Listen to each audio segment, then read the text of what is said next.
Hello students, welcome to Indian online study point. हम class 9 के chapter 15 में notes है वो कर रहे थे, जिसमें हमने पार्ट 3 तक समझ लिया था। आज हम क्लास 9 के चैप्टर 15 के पार्ट 4 को समझेंगे व कंप्लीट करेंगे, और इसी के साथ आज ये चैप्टर भी कंप्लीट हो जाएगा। तो इसको साथ साथ में अपनी नोटबुक में करते रहिए और समझ भी लेना है, और एक्सप्लेनेशन अच्छी तरीके से सुनना है। और अगर कोई चीज़ समझ में नहीं आती है तो कमेंट करके पूछ लेना है। सबसे पहले चैनल को सब्सक्राइब कर लीजिए, बेल आइकन को प्रेस करके लाइक और शेयर करना है।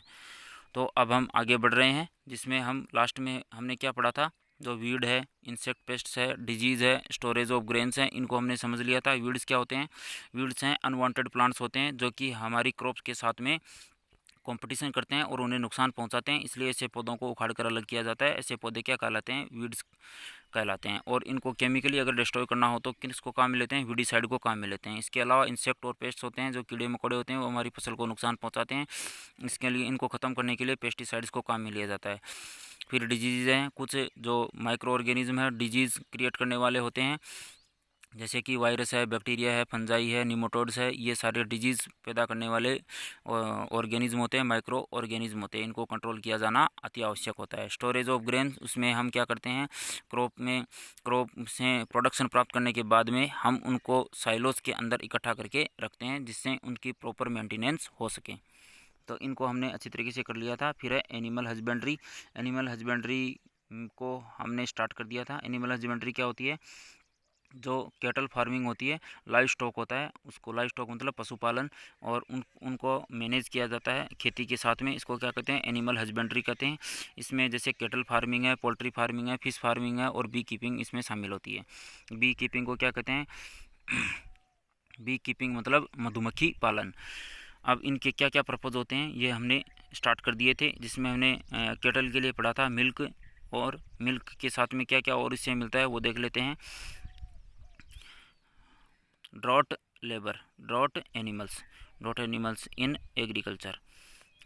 ड्रॉट एनिमल्स मतलब जो जिनसे मिल्क प्राप्त नहीं होता है, मिल्क ऑब्टेन नहीं होता है, उनको ड्रॉट एनिमल्स में शामिल किया जाता है। इनको जनरली मांस के लिए पाला जाता है।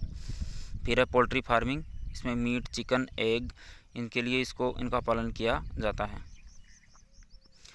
फिर है फिश फार्मिंग। फिश फार्मिंग को है, इसमें चीप सोर्स होते हैं किसके? प्रोटीन के। मतलब सस्ती दर पर अगर हमें प्रोटीन ऑब्टेन करनी है तो वो किससे मिलेगी? हमें फिश से। Fish production is aquaculture. Fish production कैसा होता है? एक्वाकल्चर होता है। एक्वा का मतलब एक्वाटिक, एक्वाटिक का मतलब होता है पानी, मतलब पानी के जीवों का पालन क्या कहलाता है? एक्वाकल्चर कहलाता है। Growing of marine fishes is called mariculture. अगर हम खारे पानी वाली मछलियों का पालन करते हैं तो उसको क्या कहते हैं? मेरीकल्चर कहते हैं। फिर है बी कीपिंग। इसमें हमने पढ़ा था कि ये किस किस के लिए काम आती है? हनी, वैक्स और मेडिसिनल जो प्रिपरेशंस हैं, एडिशनल इनकम के लिए फार्मर के द्वारा इनको काम में लिया जाता है। मतलब इनसे जो प्रोडक्ट मिलते हैं उससे इकोनॉमिक बैलेंस क्रिएट होता है और वाणिज्यिक रूप से फ़ायदा पहुंचता है किसको? किसान को, फार्मर को। फिर देखिए cross breeding to get desired qualities. Cross breeding करवाई जाती है, दो अलग अलग क्वालिटी के जीवों के बीच में फर्टिलाइजेशन करवाया जाता है, जिसको क्या कहते हैं? क्रॉस ब्रीडिंग कहते हैं। क्या कहते हैं? क्रॉस ब्रीडिंग कहते हैं। जिससे हमें डिजायर्ड जो क्वालिटीज़ है वो ऑब्टेन होती है। मतलब दो अलग अलग जीवों में अलग अलग प्रकार की अच्छी क्वालिटीज़ पाई जाती है, उनको एक ही जीव में प्राप्त कर लिया जाता है। किसके द्वारा? क्रॉस ब्रीडिंग के द्वारा। Exotic quality of lactation, indigenous breeds quality of disease resistance. इसमें जो एक्जोटिक क्वालिटी होती है मतलब विदेशी, जिसमें किसका महत्वपूर्ण गुण होता है? ज़्यादा उत्पादन का गुण होता है। और इसके साथ में ही जो ब्रीड्स, कौन सी? इंडियन ब्रीड्स है, जो देसी जो नस्ल है, उनमें डिजीज़ के अगेंस्ट लड़ने की कैपेसिटी पाई जाती है। तो दोनों ही कैपेसिटी हमें एक जगह से ही होती है, तो उसमें हम क्या कर लेते हैं? क्रॉस ब्रीडिंग करवा लेते हैं। एक्जोटिक एंड इंडिजिनस ब्रीड्स, और इसमें भी क्या होता है? एक्जोटिक और इंडिजिनस ब्रीड के बीच में फर्टिलाइजेशन करवाया जाता है। Both exotic and indigenous fishes are used. इसमें एक्जोटिक मतलब विदेशी नस्ल और इंडिजिनस मतलब देसी नस्ल, दोनों को ही काम में लिया जाता है। Exotic high Honey collection capacity, exotic जो विदेशी जो प्रजातियाँ होती है उनमें ज़्यादा शहद इकट्ठा करने की कैपेसिटी होती है। एंड स्टिंगलेस, और ये कैसी होती है, डंक फ्री होती है। डंक फ्री होती है मतलब इनमें डंक मारने की क्षमता नहीं होती है। इंडिजिनस बीज आर यूज्ड, और उसके साथ में इंडिजिनस बीज को काम में लिया जाता है। बीज मतलब मधुमक्खी। फिर desirable maintenance. Desirable maintenance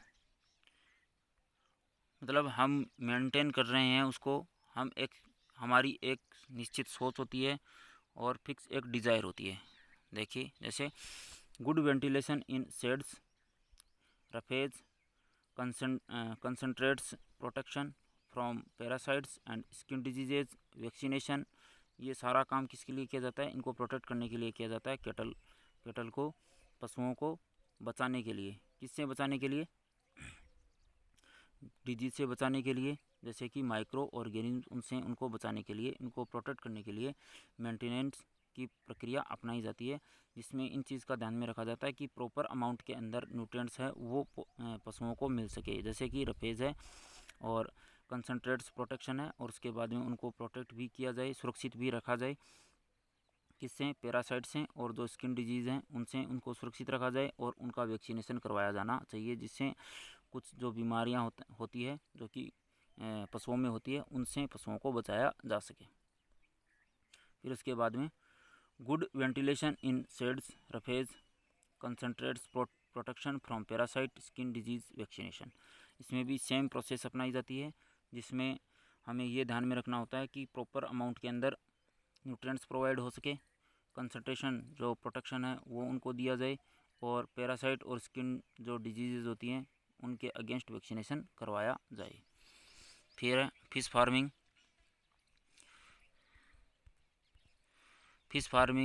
locating large schools of fish. Fish farming में क्या किया जाता है, लार्ज लोकेशन ऑफ फिश मतलब बड़े बड़े जो पॉन्ड होते हैं उनमें ज़्यादा संख्या के अंदर मछली पालन किया जाता है। Use of satellites and echo sounds in composite fish culture, seed is wild mixed with other species. जो सैटेलाइट्स होते हैं और इको साउंड्स होते हैं उनके द्वारा इनको कंपोजिट फिश कल्चर तैयार किया जाता है, जिसमें दोनों को मिक्स किया जाता है। वाइल्ड मतलब जंगली जो मछलियाँ होती है उनके साथ में जो दूसरी स्पीसीज होती है उनको क्या किया जाता है, मिक्स कर दिया जाता है। Hormonal stimulation to bring desired quality in fish production, जिससे हार्मोनल स्टिमुलेशन होता है, हार्मोनल उत्तेजना पैदा होती है, और जिससे डिजायर्ड क्वालिटी का प्रोडक्शन होता है। जैसी मछलियाँ, हम जिस प्रकार की मछलियाँ चाहते हैं उनका उत्पादन किया जा सकता है। वैल्यू और quality depends upon the pasturage और the flowers available for the taste of honey. Value of quality मतलब जो क्वालिटी है शहद की वो किस पे डिपेंड करती है, upon the pasturage of the flowers मतलब जो बागान है, बागान के अंदर किस प्रकार के पौधे लगे हुए होते हैं, जिनसे जो मक्खियाँ हैं वो क्या करती है, नेक्टर को सक करती है, मतलब जो फूलों का रस होता है उसको ग्रहण करती है, जिससे हनी तैयार होती है। उस हनी का नेचर कैसा होगा, जो फूल जो लगे हुए होते हैं उनमें किस प्रकार का रस है उस पर डिपेंड करता है। अब इसके एग्जाम्पल देखिए। Exotic foreign breeds. Exotic foreign breeds कौन सी होती है, एक्जोटिक मतलब विदेशी जो नस्ल होती है वो कौन सी होती है, जैसे कि गाय की बात कर रहे हैं तो इसमें जर्सी है, जर्सी गाय के बारे में आपने सुना होगा। ब्राउन स्विस है, वो कैसी होती है, एक्जोटिक होती है। लोकल ब्रीड्स जिसमें रेड सिंधी और साहिवाल सम्मिलित होती है, रेड सिंधी और साहिवाल, ये कैसी होती है, ये देसी नस्ल की गायें हैं। फिर है exotic leghorn indigenous breed Aseel.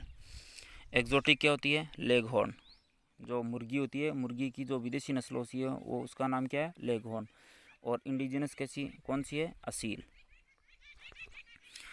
फिर है fresh water Macrobrachium and marine Penaeus prawns, fresh water fishes, marine fishes, Bombay duck, sardines common, ये सब किसके नाम हैं, ये एक्वेटिक जो एनिमल्स हैं जिनका मछली पालन के साथ में प्रोडक्शन किया जाता है, उनकी नस्लों के ये नाम हैं। ये फ्रेश वाटर में भी पाए जा सकते हैं और मेराइन वाटर में भी हो सकते हैं। मेराइन वाटर वाले को मेरिकल्चर कहते हैं। तो ये सब जो से प्राउन है, फ्रेश वाटर में पाया जाता है और मेराइन वाटर में भी पाया जाता है। और इनको फिशेज़ के साथ में काम में लिया जाता है प्रोटीन ऑब्टेन करने के लिए। और ये किस में शामिल होते हैं, जो फिश कल्चर होता है उसमें शामिल किए जाते हैं ये सारे जो स्पीसीज़ हैं उनको। फिर है एपिसेनेरेंडिका, डोरसेटा, एपिस फ्लोरी, ये किसके एग्जाम्पल हैं, ये हैं मधुमक्खियों के प्रजातियों के नाम हैं।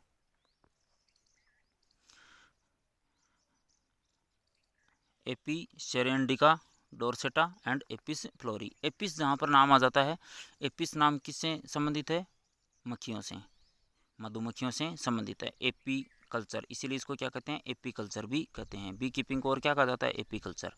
जैसे एपिस डोरसेटा, एपिस फ्लोरी, ये किसके एग्जाम्पल हैं, मधुमक्खियों के। देखिए इसमें डायग्राम में हम इजीली देख सकते हैं कि ये किसकी नस्ल है, गाय की।